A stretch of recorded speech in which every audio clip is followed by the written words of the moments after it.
Good morning. My name is Detective Sergeant Paul Rinkoff. Thank you for being here today.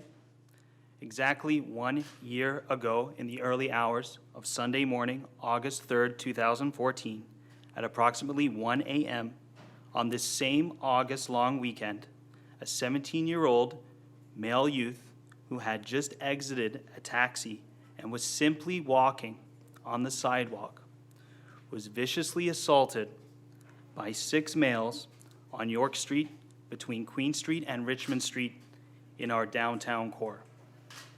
The youth sustained serious head injuries from the assault and was in a coma for nearly 1 month while dealing with life-threatening injuries.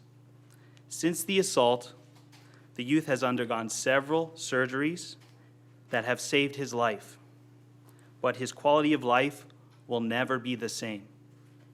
The youth is currently undergoing rehabilitation and is under constant medical supervision. The youth's family has undergone a traumatic and emotional year and know that their child will likely never be the same or function at the same level. But they remain hopeful. Last October, I released the photos of the suspects responsible for this violent attack, hoping that someone would recognize these males. The public provided several tips, which have assisted investigators from 52 Division when conducting their investigation. At this time, I would like to thank the public for providing this information. Unfortunately, the investigation to date has not led to any arrests.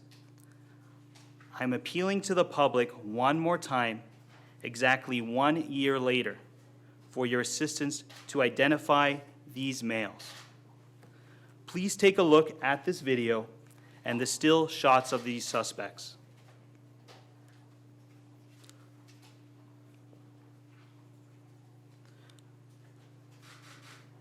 Look carefully at their faces, their body types, and their clothing.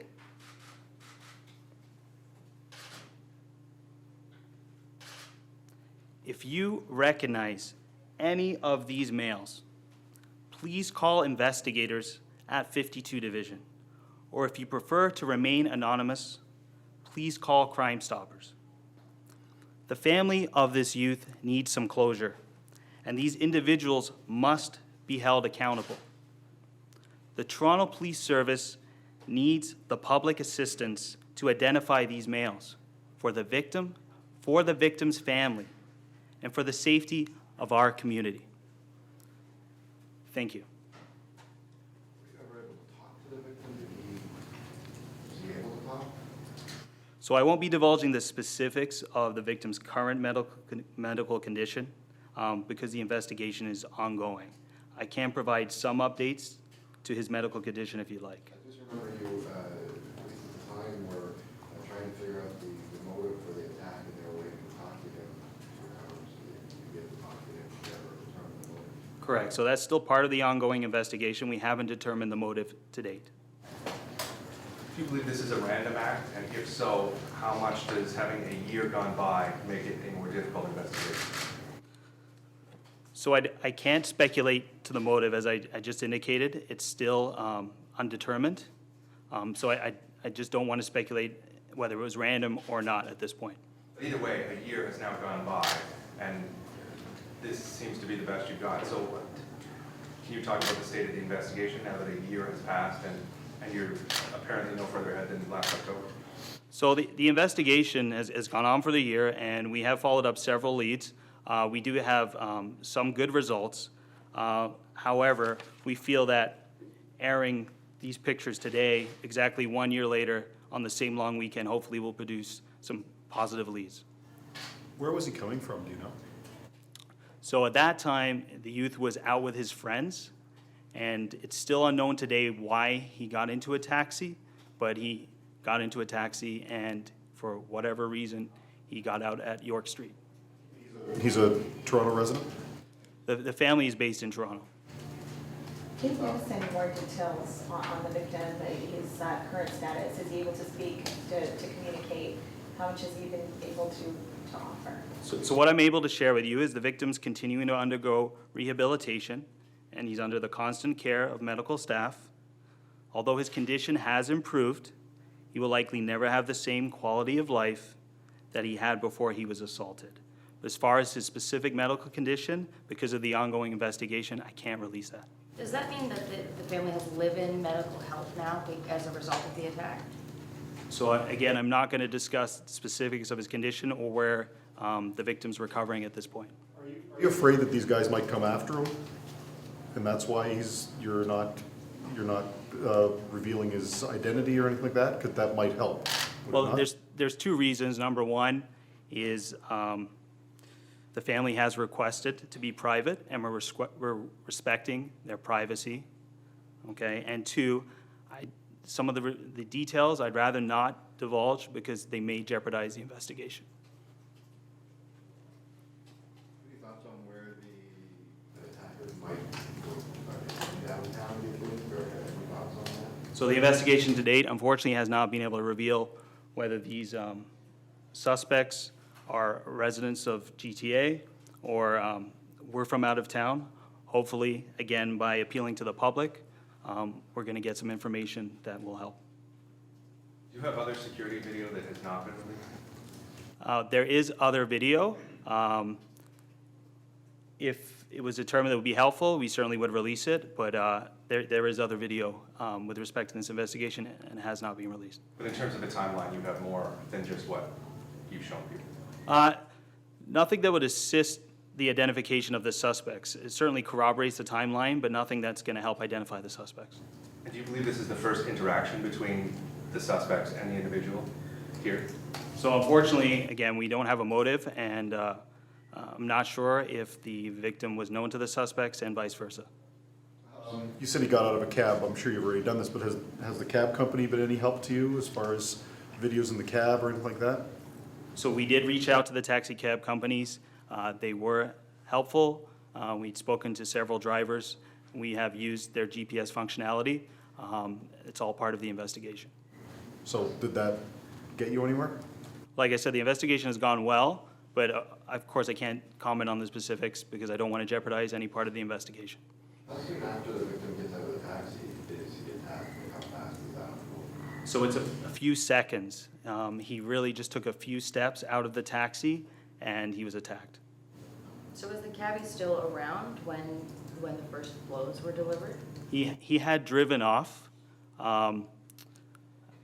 but the victim was left in the roadway, and there were several witnesses standing around that did call police. Last question? So do you believe that the suspects were in the area when the cab arrived, or the suspects came at the same time as the cab? I believe the suspects were in the area. Again, I don't know the motive, so I don't know if they came across each other coincidentally or they had known the victim in the past, but they certainly were in the area. Anything like this in the past year? Any other incidents similar? Nothing that I know of that has been similar. The video shows the 6 of them, or part of them, or some of them? So the video at one point does show all 6 individuals. However, there are better stills of some of the suspects versus some of the others. Why hold all this over again with the same video and same pictures? Again, this is 1 year later, so it's the same long weekend.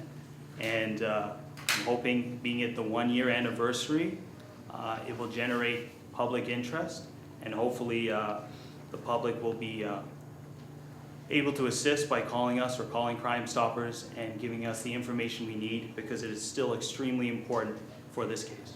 Now, usually with 6 possible suspects and it being 1:30 on a long weekend, there are people out. Is it rare to be at this kind of a dead end? Like, are you getting a sense that these people might be from out of town? And that's why they don't come forward? Well, I'm not saying nobody came forward. We did receive information from the public. We did follow up on the leads. Just unfortunately, it hasn't led to any arrests so far. Again, that's why we're appealing, because it is still extremely important for these males to be identified. Is this a case of mistaken identity? Have you ruled that out, or is it a possibility? Again, I can't speculate on the motive. I'm sorry. How did the family feel when you told them you were going to be making this press conference public again? Well, I've maintained with relationships with the family throughout the year. I last met with them 2 days ago. They are very supportive. However, they have requested privacy, and we're respecting those wishes. Could you tell us exactly what intersection is on the video? So this is the intersection of, well, it's on York Street, and it's just south of Queen Street West. Is this before or after the attack? So this would be just after the assault, a few seconds. To clarify, yeah, it's a cab on York Street, walks north to Queen and turns on east and west on Queen. The suspects? Yeah, the victim. The, followed. the victim is in a taxi. The taxi's going north on York Street. The taxi stops. He gets out about halfway between York Street, between Queen Street and Richmond Street, and walks a few steps northbound, and that's when the assault So occurs. right by the corner of the Sheridan Hotel there. It's just south of the corner, so about halfway between Where the cars- Queen and Richmond. There's those planters and stuff there, yeah. It's about halfway. Are there any new details in this release, like the fact that the suspects were heading towards university? Is any of that new, or just details that have been remembered? Well, there's no new details as far as the path that the suspects took. Some of them fled westbound on Queen Street West, and at least one of them fled westbound on Richmond Street West.